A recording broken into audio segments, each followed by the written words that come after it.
Sunday అంటేనే relax day. ఎంత relax day అయినా మన ఇంట్లో పనులు మనకు తప్పవు. అయితే ఈరోజు లంచ్‌కి ముందు వాటర్ అయిపోతే తను వాటర్ తీసుకురావడానికి వెళ్తున్నాడనమాట.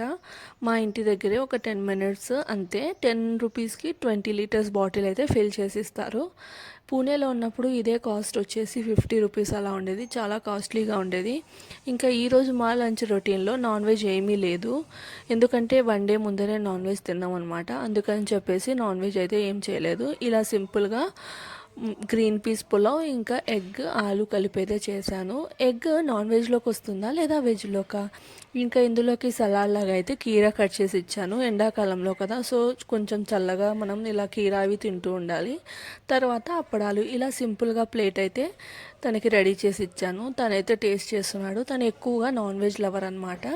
బట్ ఇది తిన్న తర్వాత తనకి బాగా నచ్చిందని చెప్తున్నాడు. మీ సండే ఎలా గడిచిందో కామెంట్స్లో చెప్పండి. బాయ్.